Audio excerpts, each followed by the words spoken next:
Assalamualaikum warahmatullahi wabarakatuh. Perkenalkan, nama saya Muhammad Endar Rizky Putra dengan NPM 2235103. Di sini saya akan menjelaskan tentang model kedua, yaitu random forest. Kenapa kami menggunakan random forest? Karena model ini dipilih karena mampu menangani data dengan banyak fitur serta biasanya memberikan performa yang lebih stabil dibandingkan metode sederhana seperti KNN.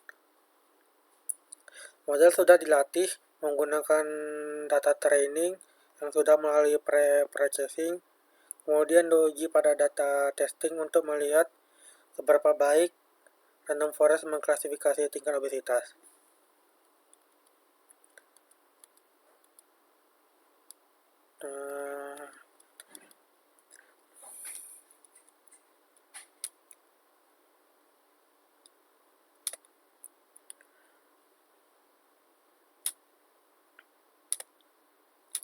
Bisa dilihat dari hasil evaluasi menunjukkan bahwa random forest memperoleh akurasi sebesar 0,93 atau sekitar 93%, yang berarti performanya sangat baik.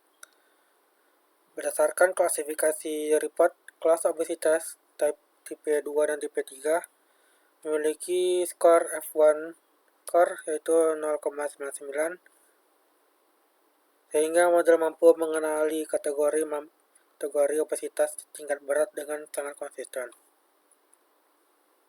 Kemudian juga ada confusion metric yang memperlihatkan bahwa bagian besar prediksi berada pada diagonal utama. Kesalahan prediksi relatif kecil, namun masih terdapat beberapa data pada kelas normal weight dan overweight level 1 yang saling tertukar karena karakteristik cukup berdekatan.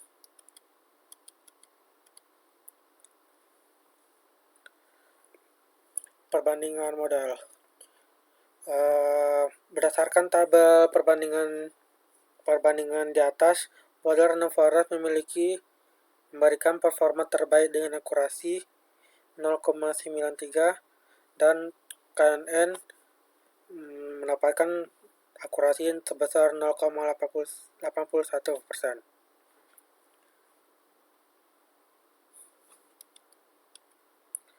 Dengan demikian, model random forest dipilih sebagai model final karena memberikan hasil evaluasi yang optimal. Kemudian ada hypermeter tuning.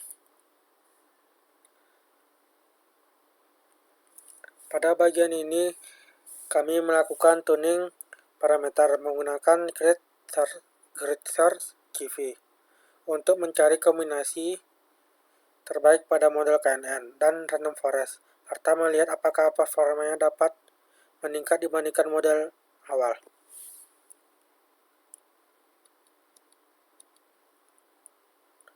Berdasarkan hasil hypermeter tuning menggunakan grid search GV, diperoleh pada model KNN kombinasi terbaik ditemukan pada N neighbors 3 dan weight distance, yaitu ini. Kemudian pada random forest, parameter terbaik diperoleh pada N estimators 200 dan MACDEPS 20 serta min sample split yaitu 2. Nah, ini.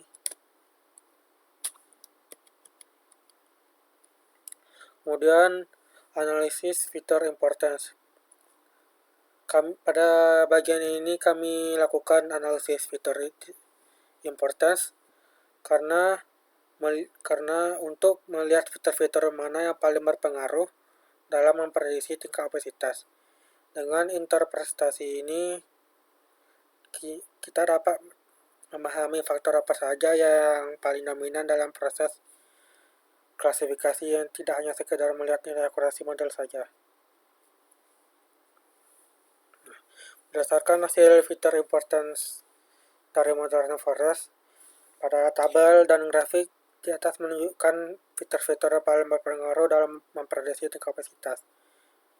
Terlihat jelas bahwa pada grafik weight, terlihat bahwa faktor paling berpengaruh dominan dengan nilai importance sebesar 0,27. Meskipun kontribusinya tidak sebesar. Kemudian ada fitur faktor-faktor yang mengaruhi seperti umur yang memiliki nilai importance sebesar 0,95. Meskipun kontribusinya tidak sebesar weight, namun faktor ini sangat juga mempengaruhi obesitasnya. Seperti itu. Selain faktor-faktor tubuh seperti umur, berat badan, tinggi, juga ada seperti variabel gaya hidup seperti FCVG yaitu frekuensi konsumsi sayur, NCP itu jumlah makanan utama, serta FAF aktivitas fisik. Hal ini menunjukkan bahwa kebiasaan makan dan aktivitas sehari-hari juga mempengaruhi prediksi model.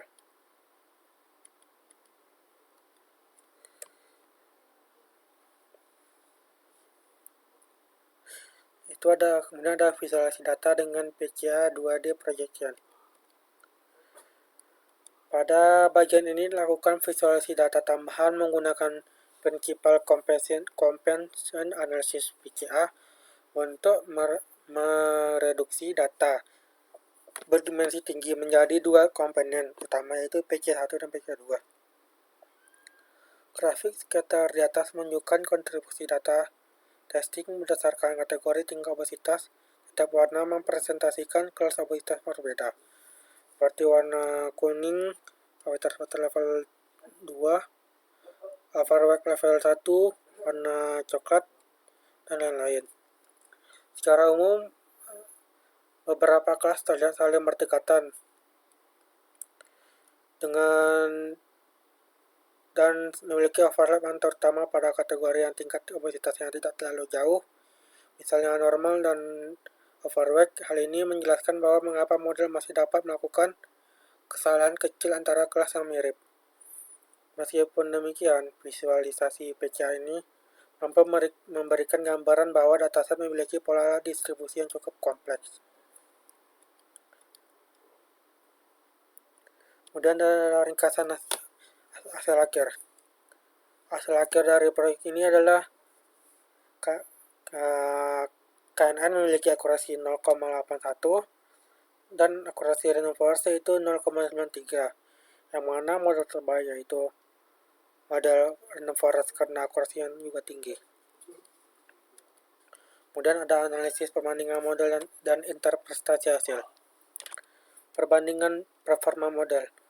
Penelitian ini membandingkan dua algoritma machine learning, yaitu KNN dan random forest, untuk mengklasifikasikan tingkat obesitas berdasarkan karakteristik fisik dan gaya hidup individu. Hasil evaluasi menunjukkan bahwa model random forest secara konsisten memberikan performa yang lebih baik dibandingkan KNN. Model KNN setelah dilakukan hypermeter tuning mampu mencapai akurasi sekitar 87. Namun masih mengalami kesalahan klasifikasi pada kelas-kelas yang memiliki karakteristik berdekatan, seperti kategori badan normal dan kelebihan berat badan. Hal ini disebabkan karena sifat KNN yang sangat tergantung pada kedekatan jarak antara, sehingga sensitivitas terhadap tumpang tindih distribusi fitur. Sebaliknya, model random forest mencapai akurasi sekitar 93%. Pada data uji dengan hasil cross validation yang stabil, model ini menunjukkan nilai precision recall dan F1 score yang hampir seluruh kelas serta kelas kesalahan klasifikasi yang relatif kecil.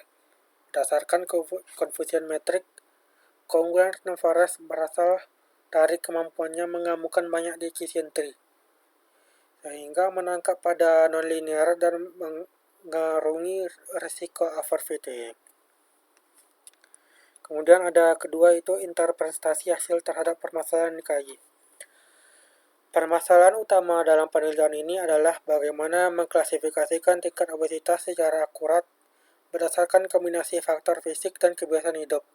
Hasil permodelan menunjukkan bahwa pendekatan machine learning mampu menjawab permasalahan tersebut. Dengan tingkat akurasi yang tinggi, analisis fitur importance pada model random forest mengungkapkan bahwa berat badan atau weight merupakan faktor paling dominan dalam menentukan tingkat obesitas. Selain itu, fitur usia, tinggi badan, dan frekuensi konsumsi sayur, jumlah makanan utama, serta aktivitas fisik juga memberikan kontribusi signifikan. Temuan ini sejalan dengan konsep medis bahwa obesitas tidak hanya dipengaruhi oleh faktor fisik semata, tetapi juga oleh pola makan dan aktivitas sehari-hari.